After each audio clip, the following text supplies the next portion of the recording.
Halo Sobat YouTube, Assalamualaikum. Jumpa lagi nih si Mamang di konten Iding Sabarna. Welcome back to my channel. Seperti biasa si Mamang ada di belakang kamera sambil berbagi pengalaman servis. Dan kali ini akan mengupas pompa submersible yang sedang tren. Karena sedikit-sedikit sudah mulai beralih ya dari pompa konvensional yang biasa gitu ya. Maksudnya yang seperti jet pump atau semi jet pump, karena itu beda gitu ya cara pemakaiannya. Jadi untuk submersible itu si mesinnya itu dimasukin ke dalam tanah, atau kalau untuk pengeboran memang sama ya prinsipnya, namun lebih besar gitu sobat YouTube. Dan si mesinnya itu atau mesin pompa submersible-nya itu dimasukin, maka dengan watt kecil insya Allah gitu bakal mengeluarkan air lumayan besar gitu ya, debit airnya. Beda dengan yang biasa gitu ya, yang seperti sekarang lihat gitu sobat itu. Dan ini yang ada di tayangan, yaitu cara menangani atau servis ya. Namun ini harus mempunyai pengalaman atau dibekali dengan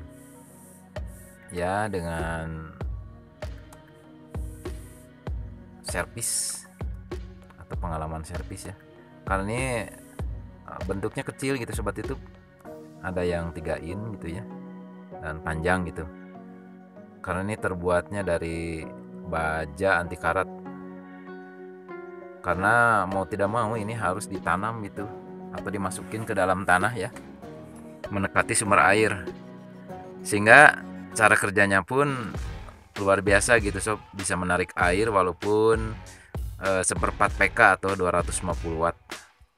Beda dengan jet pump yang sebelumnya gitu ya, bisa memakan watt sampai 1000 watt. Kalau ini bisa seperempatnya sobat YouTube.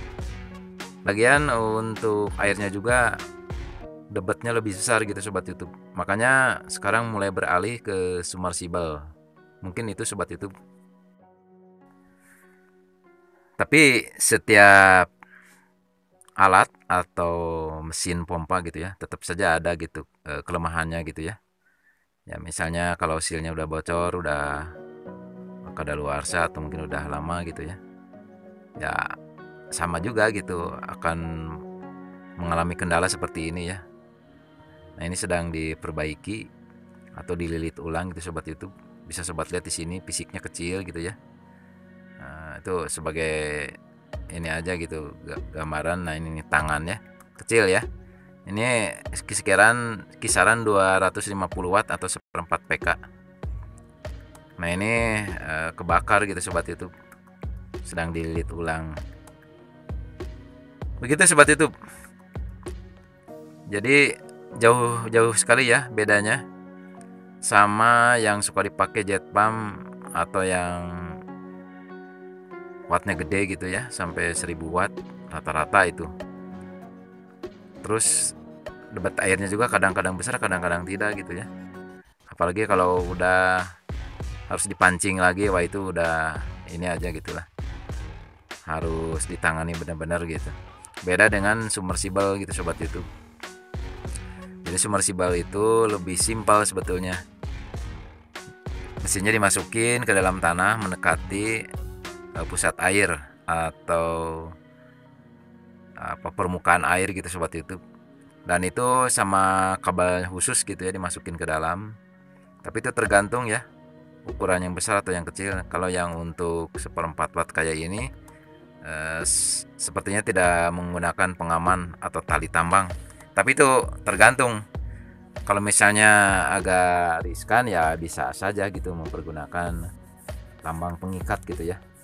Nah itu semuanya dimasukin ya, peralon gitu ya, yang 1 in atau setengah in, 1 in lah.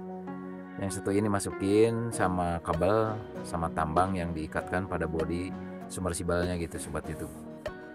Dan setelah ini setelah mencapai titik permukaan air, dijalankan itu pakai box control gitu ya.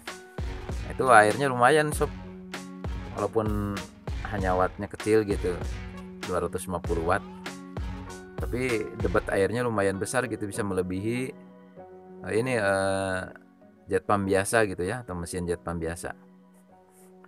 Begitu sobat YouTube, sekilas berbagi saja dari si Mamang ya. Jadi untuk sementara sebelum bergeser ke infrastruktur, ya selingan lah elektronik, kita berbagi pengalaman saja ya. Jadi intinya untuk sekarang ini sudah mulai beralih gitu ya, cara menarik air dari dalam tanah itu mempergunakan submersible.